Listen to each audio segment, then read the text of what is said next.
ஆன்மீக நண்பர்கள் அனைவருக்கும் பால அறிஞ்சுவேகம் யூடியூப் சேனல் சார்பாக இனிய நல்வணக்கம். இந்த நாள் உங்கள் அனைவருக்கும் இனிய நாளாக அமையட்டும். ஆடி மாதத்தின் கடைசி வெள்ளிக்கிழமையில் வரக்கூடிய ஆடிப்பூரம் மற்றும் சந்திர தரிசனம். வீட்டில் செல்வம் கோடி கோடியாக பெருக மறக்காமல் இந்த 5 பொருளை எப்படியாவது வாங்கிடுங்க. வீட்டில் லக்ஷ்மி கடாட்சம் நிச்சயம். ஆடி மாதத்தில் வரக்கூடிய மிக முக்கியமான வழிபாட்டு நாட்களில் ஒன்று தான் ஆடிப்பூரம். ஆடி மாதத்தில் அம்பாலோட பல வடிவங்களில் வழிபடுவது போல ஆடிப்பூரம் அன்னைக்கு மகாலட்சுமி மற்றும் பூமி தேவியோட மறு அவதாரமான ஆண்டாளை வழிபடுவது வழக்கம். இது ஆண்டாள் அவதரித்த தினமாகவும் அன்னை உமாதேவி அவதரித்த தினமாகவும் பூமி படைக்கப்பட்ட தினமாகவும் புராணங்களில் சொல்லப்படுது. பெருமாள் மீது கொண்ட அளவு கடந்த பக்தியின் காரணமாக ஆண்டாள் தான் விரும்பியதைப் போலவே திருமாலேயே கணவராக அடைந்தார். அதே மாதிரி அவதரித்த நாளில் அவரை வழிபடுவதால் நமக்கு வேண்டிய விஷயங்கள் அனைத்தும் கிடைக்கும் அப்படின்றது நம்பிக்கை. ஆடிப்பூரத்தன்னைக்கு செய்யப்படும் வழிபாட்டினால் குலதெய்வம் மற்றும் மகாலட்சுமி தாயாருடைய அருளும் நமக்கு கிடைக்கும். அம்மன் வழிபாட்டுக்குரிய ஆடி மாதத்தில் பூர நட்சத்திரம் உச்சம் பெறும் நாளை தான் நாம் ஆடிப்பூரம் அப்படின்னு சொல்கிறோம். ஆடிப்பூரம் ஆண்டாள் நாச்சியார் அவதரித்த திருநாள். மகாவிஷ்ணுவோட பக்தரான பெரியாழ்வாருக்கு அருள் செய்வதற்காக மகாலட்சுமி தேவியே ஆண்டாளாக அவதரித்ததாகவும் பூமாதேவியோட மறு வடிவம் தான் ஆண்டாள் அப்படின்னும் புராணங்களில் சொல்லப்பட்டிருக்கு. ஆண்டாள் அவதரித்தது ஆடி மாதம் பூர நட்சத்திரம் வெள்ளிக்கிழமையில் அப்படின்னு சொல்லப்படுது. இந்த நாளேயே ஆண்டாள் ஜெயந்தியாக ஆடிப்பூரமாக நாம் கொண்டாடிட்டு வர்றோம். அதே சமயம் ஆண்டாள் திருமாலை மணந்து அவருடைய திருவடியில் ஐக்கியமான தினமே ஆடிப்பூரம் அப்படின்னு சொல்லப்படுது. ஆடிப்பூரம் அன்னைக்கு பெருமாள் கோவிலுக்கு போய் ஆண்டாளை வழிபடுவது சிறப்பு. ஆண்டாளுக்கு வளையல் வாங்கி கொடுப்பது ரொம்ப ரொம்ப விசேஷம். அன்றைய தினம் அனைத்து அம்மன் கோவிலிலும் வளைகாப்பு திருவிழா நடத்தப்படும் அப்படின்றதுனால கண்ணாடி வளையல் வாங்கி கொடுத்து வழிபாடு செய்யலாம்.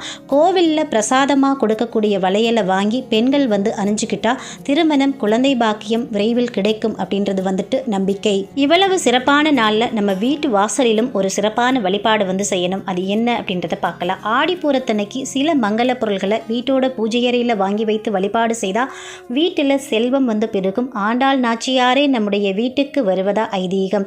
ஆடிப்பூரத்தன்னைக்கு காலை நேரத்தில் வீட்டில் விளக்கேற்றி வைத்து வழிபாடு செய்யுங்க. அதே சமயத்தில் நிலைவாசலிலும் 2 தீபங்கள் ஏற்றி வைத்து வழிபடுங்க.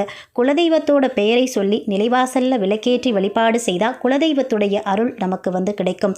இவ்வளவு சிறப்பு வாய்ந்த இந்த ஆடிப்பூர திருநாளன்னைக்கு நாம் என்னென்ன பொருட்கள் வாங்கணும் அப்படின்றத பார்க்கலாம். கல்லுப்பு இந்த நாளில் வாங்கணும். இந்த கல்லுப்பை முதல் நாளே வாங்கி வைத்து பிரம்ம முகூர்த்த நேரத்தில் வீட்டில் வழிபாடு செய்யலாம். இல்லைன்னா ஆடிப்பூரத்தன்னைக்கும் இந்த கல்லுப்பை நீங்கள் வாங்கி வைத்து மாலை நேரத்தில் விளக்கேற்றி வழிபாடு செய்யலாம். இப்போ ஆடிப்பூரம் நமக்கு வெள்ளிக்கிழமை வருது அப்படின்றதுனால பொதுவாகவே வெள்ளிக்கிழமை சுக்கிரஹோரை நேரத்தில் கல்லுப்பு கடையில் போய் நாம் காசு கொடுத்து வாங்குறது ரொம்ப சிறப்பாக சொல்லப்பட்டிருக்கு. நம்மளுடைய சேனலில் பார்த்தீங்கன்னா ஏற்கனவே பல பதிவுகளில் இந்த சுக்கிரஹோரையில் கல்லுப்பு வாங்குறது குறித்து நம்ம சொல்லியிருப்போம்.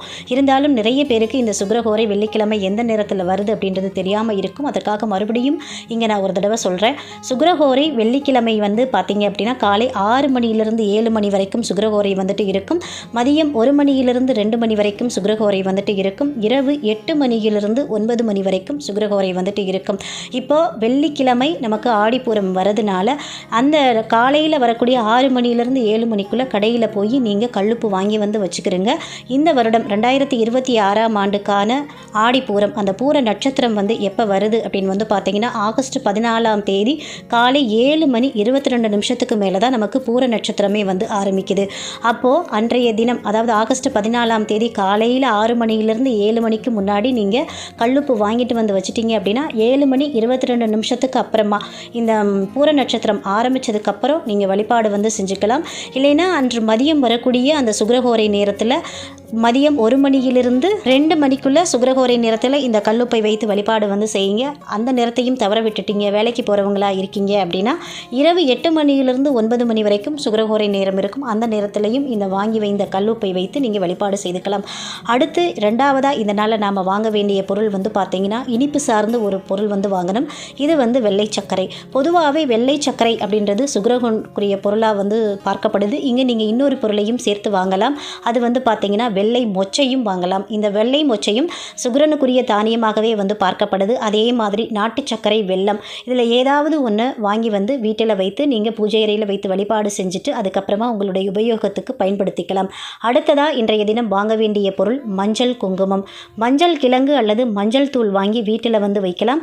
மஞ்சளை தனியாக வாங்கக்கூடாது, குங்குமத்தோடு சேர்த்து வாங்கி தான் நாம் வீட்டில் வந்து வைக்கணும். அடுத்ததாக இந்த நாளில் வாங்க வேண்டிய பொருள் வந்து பார்த்திங்கன்னா வளையல். கண்ணாடி வளையல் வாங்கி வீட்டில் இருக்கக்கூடிய அம்மன் படத்துக்கு மாலையாக கட்டி போடலாம். அப்படி முடியாதவர்கள் அந்த வளையலை வாங்கி வந்து அம்மனுடைய படத்துக்கு முன்னாடி நீங்கள் வந்து வச்சுருங்க. அதாவது அம்மனுடைய காலடியில் வைப்பதாக நினைத்து வச்சுருங்க. அதுக்கப்புறம் அந்த வளையலை எடுத்து நீங்கள் கைகளில் போட்டுக்கலாம், மற்றவர்களுக்கும் கொடுக்கலாம்.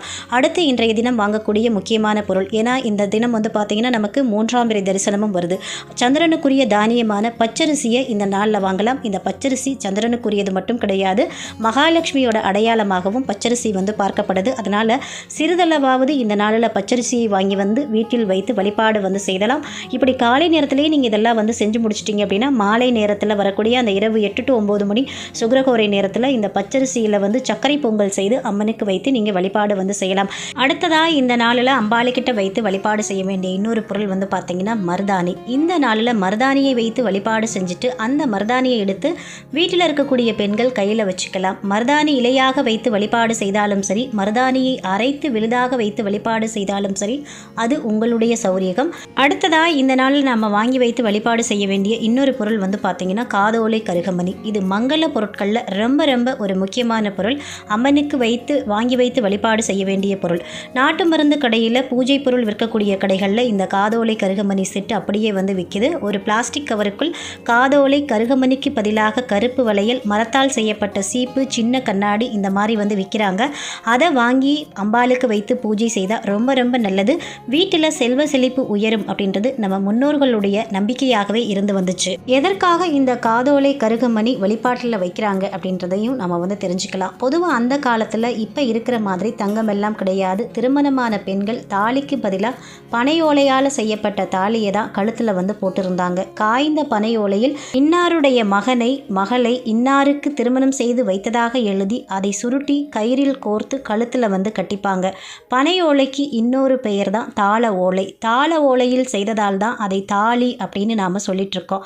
அவ்வளவு முக்கியத்துவம் வாய்ந்த தாலி செய்ய பயன்படுத்தப்பட்ட பொருள் தான் பனை ஓலை. இந்த பனை ஓலையோடு சேர்த்து கருகமணியையும் தாலியோடு இணைத்து அந்த காலத்தில் கழுத்தில் வந்து மாட்டிப்பாங்க. அது மட்டும் இல்லாமல் ஓலையில் செய்யப்பட்ட பொருட்களுக்கு கொடுத்த முக்கியத்துவத்தை வரக்கூடிய தலைமுறையினர் புரிஞ்சுக்கிட்டு பின்பற்றணும். அதை மாற்றக்கூடாது அப்படின்றதுக்காக தான் இந்த பொருட்களை எல்லாம் அம்பாள் வழிபாட்டில் வைத்து வழிபாடு செய்யணும் அப்படின்னு வந்து சொல்லப்படுது. ஆடிப்புறத்தன்னைக்கு நீங்கள் வாங்கக்கூடிய அந்த நேரம் வந்து பார்த்திங்கன்னா ராகு காலம், யமகண்டம் இல்லாத நேரத்தில் நல்ல நேரம் பார்த்து நீங்கள் வாங்கி வீட்டுக்கு கொண்டு வந்து பூஜை அறையில் வைத்து வழிபாடு வந்து செய்யுங்க. இப்போது ராகு காலம் இது அன்னைக்கு எப்போ வரும்? வெள்ளிக்கிழமை காலை 10:30 மணியிலிருந்து 12 மணி வரைக்கும் ராகு காலம் வந்துட்டு வரும். அந்த நேரத்தை வந்து தவிர்த்துடுங்க.